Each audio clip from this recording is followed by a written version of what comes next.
Good morning friends, welcome to the point. इस video में हम डिपॉजिट्स और उसके टाइप्स को समझेंगे कि किस किस प्रकार के डिपॉजिट्स एक बैंक में हम खुलवा सकते हैं। मैं आशा करती हूँ कि आप लोग जो चीज़ें मैं आपको प्रीवियस वीडियोस में पढ़ाती हूँ वो उनको आप साथ साथ रिवीजन करते रहते हैं उनका। ऑल्सो जो मैं बीच बीच में छोटी छोटी असाइनमेंट्स देती रहती हूँ वो उनको भी आप ज़रूर पढ़ते होंगे या पूरी करते होंगे। तो स्टार्ट करते हैं हमारी पहली स्लाइड से, जो कि है बैंक अकाउंट्स। अगर आप ये देख रहे होंगे कि बैंक अकाउंट बेसिकली दो टाइप के होते हैं, एक तो डिमांड डिपॉजिट और एक टर्म डिपॉजिट। अगर आप नाम से समझने की कोशिश करोगे, डिमांड डिपॉजिट मतलब जो डिमांड पे आप जिनको विड्रॉ कर सकते हो, सो it is a demand deposit.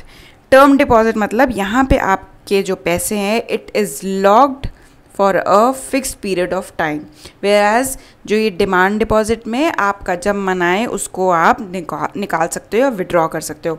अब जो डिमांड डिपॉजिट होते हैं वो फर्दर दो टाइप में क्लासिफाइड हैं, एक तो सेविंग अकाउंट और एक करंट अकाउंट। और जो ये टर्म डिपॉजिट है जिसमें पैसे आपके लॉक्ड रहते हैं for certain period of time, वो दो टाइप के होते हैं, fixed deposit and recurring deposit. अब हम इसके बारे में एक एक करके डिटेल में पढ़ेंगे। हम सेविंग अकाउंट से, saving account is open by an individual और jointly by two people with an aim to save money. Saving account ऐसे नाम से पता चल रहा है सेव करने हैं पैसे, तो क्या खुलवाएंगे? Saving account. ये कोई भी एक इंडिविजुअल व्यक्ति या दो या उससे ज़्यादा इंडिविजुअल मिलके एक जॉइंट अकाउंट भी खुलवा सकते हैं। The main benefit of opening a saving account is that the bank page you interest for opening this type of account with them. इस पर आपको इंटरेस्ट रेट मिलता है क्योंकि आपने क्या आप अपना मनी बैंक के साथ सेव कर रहे हैं, उनके पास सेव कर रहे हैं, तो आपको कुछ उस पर रिटर्न देती है। कुछ ये फीचर्स है सेविंग अकाउंट के। There is no limit to the number of times the account holder can deposit the money in this account, but there is restriction on number of time money can be withdrawn from this account. जितनी मर्जी time आप चाहो पैसे deposit करा सकते हो, क्योंकि bank को इससे क्या प्रॉब्लम होगी, बल्कि बैंक को तो और फंड्स मिल रहे हैं ना जैसे जैसे आप सेव कर रहे हो। So there is no restriction on it, जितनी मर्जी टाइम चाहें यहाँ आप डिपॉजिट कराएं। लेकिन विड्रॉल में एक लिमिट होती है, क्योंकि वो विड्रॉल में लिमिट भी ऐसे होती है कि आप उनके ही कार्ड से कितने पैसे विड्रॉ कर रहे हैं। जैसे कि आप मान लीजिए अगर आप SBI का डेबिट कार्ड होल्ड करते हैं तो एक लिमिट ऑफ ट्रांजैक्शंस होगी जो फ्री होंगी, मतलब उस पर कुछ भी परसेंटेज या चार्ज नहीं लगेगा। उसके बाद अगर आप विड्रॉ करते हो या उनके कार्ड को कहीं और यूज़ करते हो तो वो चार्जेस होंगे, जो कि हाल फिलहाल अभी करंट इकोनॉमिक सिनेरियो में ऐसा कुछ भी नहीं है। आप चाहे जितनी मर्जी टाइम मनी विड्रॉ कर सकते हो, प्रोवाइडेड उतना अमाउंट आपके अकाउंट में होना चाहिए। The rate of interest than account holder gets varies from 4 to 6% per annum. और ये जो इंटरेस्ट रेट है ये बैंक्स ही अपने आप डिसाइड करते हैं कि उनको कितना रेट ऑफ इंटरेस्ट देना है सेविंग अकाउंट्स पे। Also there is a limit to it. जो ये जो रेट ऑफ इंटरेस्ट है ये किस पे बेस्ड होता है? ये आपके रेपो रेट पे बेस्ड होता है, जो कि आपकी मॉनेटरी पॉलिसी कमेटी डिसाइड करती है। There is no minimum balance that need to be maintain from this type of an account. जो सेविंग अकाउंट होता है, usually most of the banks ये फैसिलिटी प्रोवाइड करती है कि अगर आपके उसमें 0 रुपीज़ भी पड़े हैं तो उस पर कोई चार्ज नहीं लगाएंगे। लेकिन कुछ ऐसे बैंक्स होते हैं जिनके सेविंग अकाउंट्स में आपको मिनिमम बैलेंस मेंटेन करना पड़ता है, वो बैंक टू बैंक वेरी करता है। The saving account holders can get an ATM, debit या RuPay card if they want to. अब ये जब आप सेविंग अकाउंट खुलवाओगे तो आपको क्या एक डेबिट कार्ड या फिर रुपे कार्ड या ATM कार्ड मिलता है, जिससे आप क्या कर सकते हो, उससे मनी विड्रॉ कर सकते हो। तो ये कुछ बेसिक फीचर्स थे हमारे सेविंग अकाउंट के बारे में। और सेविंग अकाउंट बेसिकली इसी पर्पस से खुलवाया जाता है कि हमको उसमें मनी सेव करना है। अब चलते हैं हम करंट अकाउंट पे। Big businessmen, companies and institutions such as schools, colleges, hospitals have to make payment through their bank accounts.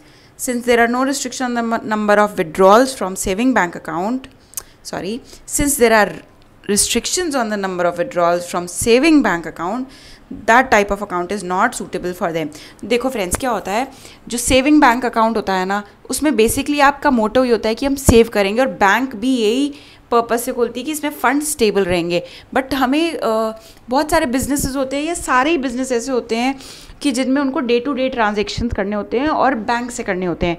तो अब सेविंग बैंक पे तो क्या था, देयर वॉज लिमिट कि आप कितने उसमें से विड्रॉ कर सकते हो। तो उस चीज़ को सॉल्व करने के लिए एक नया अकाउंट होता है या एक अलग प्रकार का अकाउंट होता है जिसको कहते हैं करंट अकाउंट। इसमें आप जितनी टाइम चाहे मनी डिपॉजिट कराओ या मनी विड्रॉ करो, उसमें कोई रिस्ट्रिक्शन नहीं होती है। तो इसलिए जो स्कूल्स, कॉलेजेस, हॉस्पिटल या कोई भी ऐसे बिजनेस जिनको बहुत ज़्यादा बैंकिंग ट्रांजेक्शन्स करने होते हैं तो वो करंट अकाउंट खुलवाते हैं। The need to have an account from withdrawal they need to have an account from which withdrawal can be made any number of times. Banks open current account for them. उनके लिए banks क्या facility provide करता है, current account, जिनको बहुत ज़्यादा withdrawal करने की आवश्यकता होती है। अब इसके फीचर्स भी एक बार पढ़ लेंगे हम। There is no fix number of times that money can either be deposit और विड्रॉन, जो यहाँ पे लिमिटेशन थी सेविंग अकाउंट की। This type of bank account does not have any fix maturity. Fixed maturity मतलब ऐसा नहीं है कि आपको कुछ एक समय तक इसमें पैसे डिपॉजिट करा के रखने हैं, ना ही ये लिमिटेशन सेविंग अकाउंट में होती है, ना ही ये करंट अकाउंट में होती है। आपका जब मन आए पैसे डिपॉजिट कराइए, जब मन आए आप अपने पैसे वापस निकाल लीजिए। ये रिस्ट्रिक्शंस कब आती है, कौन से अकाउंट्स में आती है, जो टर्म डिपॉजिट वाले अकाउंट थे। और अभी हम कौन से अकाउंट्स पढ़ रहे हैं, हम डिमांड डिपॉजिट अकाउंट्स पढ़ रहे हैं। और ऐसे अकाउंट्स में कोई लिमिटेशन नहीं होती है कि आप मनी जब मर्जी चाहें जब मर्जी निकाल सकते हैं। There is no interest that is paid on such account. अब जो एक करंट अकाउंट होता है ना, इसमें आपको कोई रेट ऑफ इंटरेस्ट नहीं मिलता है। क्यों नहीं मिलता? क्योंकि आपके रोज़ ही आपका क्लोजिंग बैलेंस चेंज हो रहा है ना। मान लीजिए सुबह आपके अकाउंट में 50,000 रुपये थे, लेकिन आपने आज खूब सारे ट्रांजेक्शन कर लिए तो शाम तक 24,000 बचे। अब नेक्स्ट डे हो सकता है ये फिर आपने डिपॉजिट करा दिए, वो 70,000 हो गए। अब फिर आपने निकलवा लिए बहुत सारे, आपको ट्रांजेक्शन 18,000। तो अब बैंक कैसे कैलकुलेट करेगा इस पर इंटरेस्ट? सो करंट अकाउंट पे इसी वजह से रेट मतलब कोई भी इंटरेस्ट नहीं मिलता। आपको इंटरेस्ट मिलता है तो आपको सेविंग अकाउंट पे मिलता है, ना कि करंट अकाउंट पे। अब हमें नेक्स्ट टाइप ऑफ अकाउंट जो कि है फिक्स डिपॉजिट अकाउंट, और अब हम यहाँ से स्टार्ट कर रहे हैं पढ़ना टर्म डिपॉजिट्स। तो टर्म डिपॉजिट्स का मतलब ऐसे डिपॉजिट्स जिनको कुछ टर्म के लिए आपको बैंक के पास लॉक इन मतलब कुछ टाइम के लिए रखवाना पड़ता है, उससे पहले आप नहीं निकलवा सकते, और अगर आप निकलवाओगे तो आपको कुछ पेनल्टी पे करनी पड़ेगी। तो फिक्स डिपॉजिट क्या होता है पढ़ लेते हैं। फिक्स डिपॉजिट और FD account is a bank account that can be open in any public और private sector bank. Important features क्या हैं, ये हैं। It is one time deposit and one time take away account.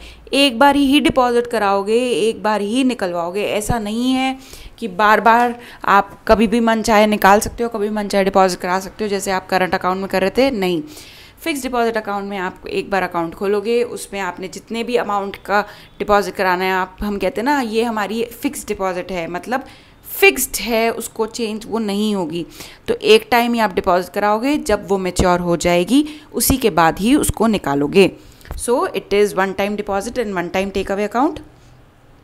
Under this type of account the account holder needs to deposit a fixed amount of sum. एक fixed amount आपको deposit कराना पड़ता है। अब वो अमाउंट कुछ भी हो सकता है, वो आपके ऊपर डिपेंड करता है, मतलब डिपॉजिटर पे डिपेंड करता है। और सबसे बड़ी बात, फिक्स टाइम पीरियड के लिए ये पॉइंट इंपॉर्टेंट है। The amount deposit in FD account can only be withdrawn all at once and not in instalments. जैसे कि करंट अकाउंट में कर रहे थे, कुछ अभी निकाल लिया, फिर डिपॉजिट करा दिया, कुछ फिर निकाल लिया, नेक्स्ट डे भी निकाल लिया। फिक्स डिपॉजिट में तो क्या है, बार बार एक ही बात बोलूँगी, फिक्स्ड है अमाउंट, एक बार डालना है, एक बार निकालना है। बैंक्स पे interest on the fix deposit account, इस पे आपको डेफिनेटली एक इंटरेस्ट मिलता है, क्योंकि आपने अपने फंड्स को बैंक्स के साथ रखा है, उनके यहाँ पार्क करके रखा है। तो बैंक उन्हीं फंड्स को तो यूज़ करके लोन्स देती है मार्केट में, तो बैंक आपको कुछ तो देगी ना, और इसलिए उस पर हमको इंटरेस्ट मिलता है। The rate of interest depends upon the amount you deposit and for the time duration of FD. क्या रेट ऑफ इंटरेस्ट किस पे डिपेंड करता है? कितना आपने अमाउंट डिपॉजिट कराया है। मान लीजिए इसमें स्लैब्स होते हैं, अगर आप जैसे ये एक एग्जांपल है, ऐसा कुछ भी फिक्स नहीं है।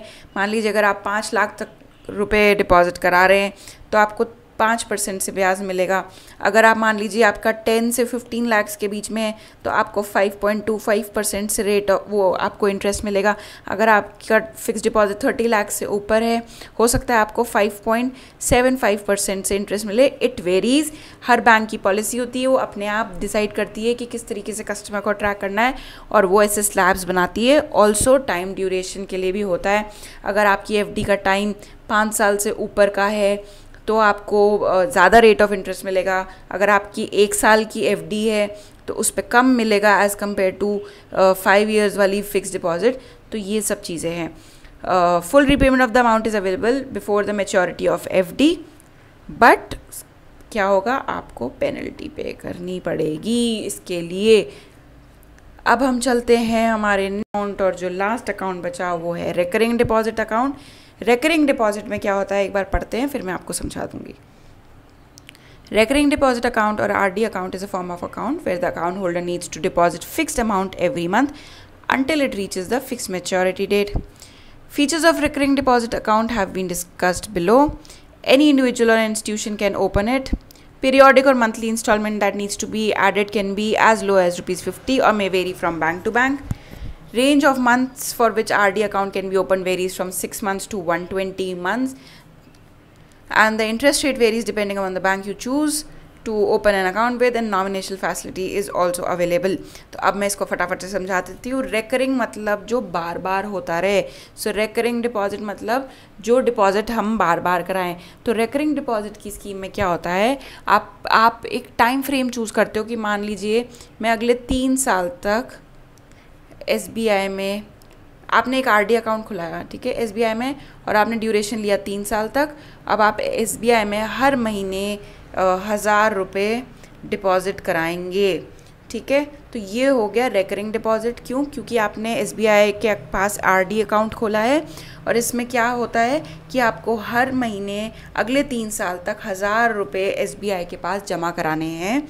अब जब 3 साल पूरे हो जाएंगे तो आपको इसके ऊपर एक इंटरेस्ट मिलेगा और आपका जो पूरा अमाउंट, प्रिंसिपल अमाउंट इकट्ठा हो गया होगा वो भी बैंक आपको आपके ब्याज समेत वापस कर देगी।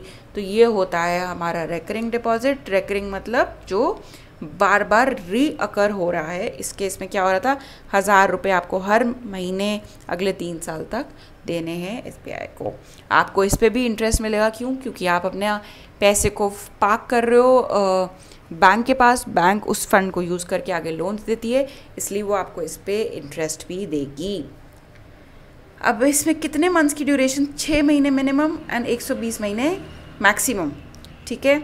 इंटरेस्ट रेट कितना देती है बैंक ऑन रिकरिंग डिपॉजिट, ये बैंक टू बैंक डिपेंड करता है, और ऑल्सो कितने ड्यूरेशन के लिए आप करा रहे हो उस पर। नॉमिनेशन फैसिलिटी मतलब जैसे आपने अपना अकाउंट खुलवाया है, ABC आपका नाम है, ABC, ये तो आप अकाउंट होल्डर हो गए, ठीक है। और नॉमिनेशन ये हो गया कि इन केस आपको अगर कुछ हो जाता है या आपके बाद ये पैसे किसके पास जाने चाहिए, आप उस XYZ के पास जाने चाहिए, तो ये हो गया नॉमिनेशन। आप नॉमिनेट कर रहे हो कि इन केस आपको ये आपके साथ अनफॉर्सीन इवेंट हो जाता है तो वो मनी आपका किसके पास जाएगा, आपने ये नॉमिनेट कर दिया, तो उसको बोलते हैं हम नॉमिनेशन फैसिलिटी। तो आई होप आपको ये क्लियर हो गए होंगे 2 मेजर टाइप के अकाउंट्स कौन से होते हैं। एक तो